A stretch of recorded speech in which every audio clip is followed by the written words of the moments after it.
নমস্কার বন্ধুরা, আজ আপনাদের সামনে বেগুনের দুর্দান্ত একটা রেসিপি নিয়ে হাজির হয়েছি।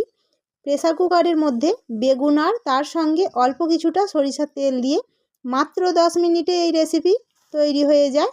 বেগুনের দারুণ স্বাদের এই রেসিপি গরম গরম ভাত, রুটি, পরোটা সাথে খেতে দুর্দান্ত লাগে। তো চলুন বন্ধুরা, আর বেশি কথা না বাড়িয়ে রেসিপিটা শুরু করা যাক।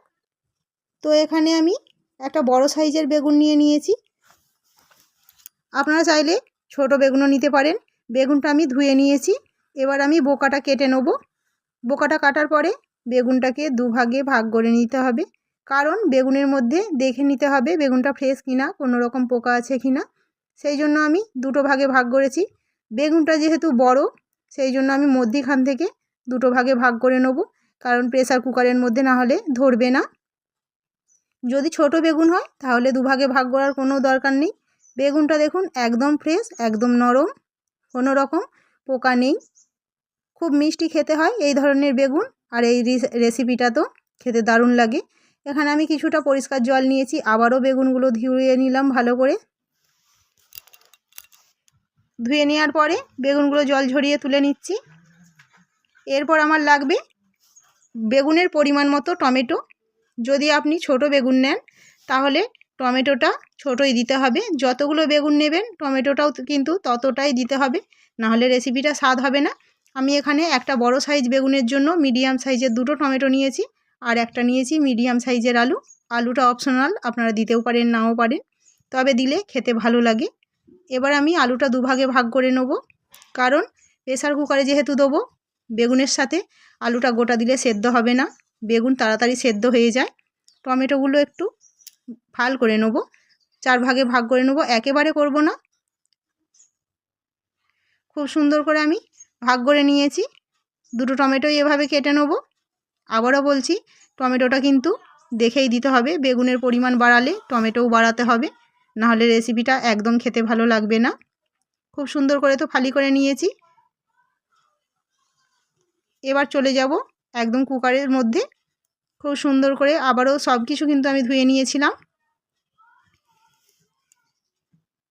এখানে কুকারটার মধ্যে আমি প্রথমে বেগুন দিয়ে দেবো।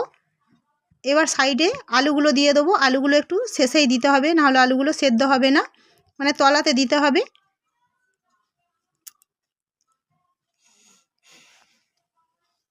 আলুগুলো তলার মধ্যে দিয়ে টমেটো দুটো এবার দিয়ে দেবো। জলটা কিন্তু পরিমাণ মতো দিতে হবে, খুব বেশি জল দেওয়া যাবে না, কারণ রেসিপিটাতে জল রয়ে গেলে খেতে ভালো লাগবে না, সময় লাগবে। এখানে আমি 3 চামচের মতো সরিষার তেল নিয়েছি, এটাও আমি দিয়ে দেবো সবজির মধ্যে। আমি বেগুনের মধ্যে দিয়ে দিচ্ছি সরিষার তেল। সরিষার তেলটা দেওয়ার পরে দিতে হবে জল। জলটা আমি হাফ কাপ দেবো। 1 কাপ জল নিয়েছিলাম, 1 কাপের হাফ কাপ, মানে 100 গ্রামের মতো আমি জল দিয়েছি। জলটা খুব সাবধানে দিতে হবে, না হলে জলটা শুকোতে অনেক দেরি হবে, নাড়তে নাড়তে মারা যাবে না। স্বাদ মতো লবণ, কম বেশি হতেই পারে, লবণটা একটু কমিয়েই দেবেন। কুকারের ঢাকাটা এঁটে আমি গ্যাসের মধ্যে বসিয়ে দেবো। গ্যাসের মধ্যে বসিয়ে 2টো সিটি মেরে নিলেই হবে, খুব বেশিক্ষণ বসানোর দরকার নেই। বেগুন সেদ্ধ হতে সময় লাগে না, আগেই বলেছি। সেই জন্য আমি 2টো সিটি মেরেই কুকারটা নামিয়ে নেব। 2টো সিটি তো হয়ে গেছে, কুকারটা আমি নামিয়ে নিয়েছি। একটু ঠান্ডা করে ঢাকনা খুলে নিয়েছি। দেখুন একটুকু কিন্তু জল নেই, জলটা একেবারে শুকিয়ে গেছে, আর খুব সুন্দর হয়ে সেদ্ধ হয়ে গেছে সব কিছু, একদম মাখনের মতো সেদ্ধ হয়েছে। আলুটা দেখুন কত সুন্দর খালি সেদ্ধ হয়ে গেছে, জল কিন্তু একটুকু নেই। জলটা এই জন্য দিতে হবে পরিমাণ মতো মেপেই। এবার আমি একটা ডাল ঘাঁটার দিয়ে ভালো করে সব কিছু ম্যাশ করে নেব, মানে একবারে মিহি করে পেস্ট করে নেব। আমি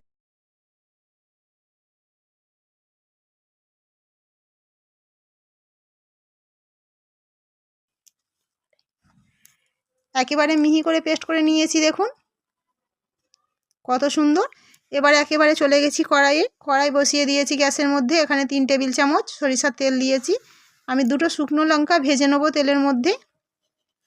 শুকনো লঙ্কাগুলো একটু কড়া করে ভাজতে হবে, না হলে খেতে ভালো লাগবে না। শুকনো লঙ্কাটা দিতেই হবে, টেস্ট আসবে না, না হলে বেগুনের রেসিপিটা।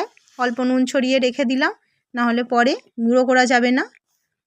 আবারও ওই তেলের মধ্যেই আমি একটা বড় সাইজের পেঁয়াজ কুচিয়ে দিয়েছি। পেঁয়াজটা ভাজার দরকার নেই বেশিক্ষণ, একটুখানি ভেজে নিয়েছি কয়েক সেকেন্ডের জন্য। যতটা কাঁচা দেবেন খেতে ভালো লাগবে। আমি বেগুনের পেস্ট দিয়ে দিলাম সঙ্গে সঙ্গে, মানে 30 সেকেন্ডের মতো পেঁয়াজটা ভেজেছি, তারপরে বেগুনটা দিয়ে দিয়েছি। বেগুনটা নেড়ে চেড়ে জলটা শুকিয়ে নিতে হবে। বেগুনে যে জলটা এক্সট্রা আছে, আমি আবারও অল্প লবণ দিলাম, কারণ তখন আমি সেদ্ধ করার সময় লবণ দিয়েছিলাম, সেই জন্য লবণটা ব্যালেন্স করে দিয়ে দেবেন। হলুদ গুঁড়ো একটু দিলাম,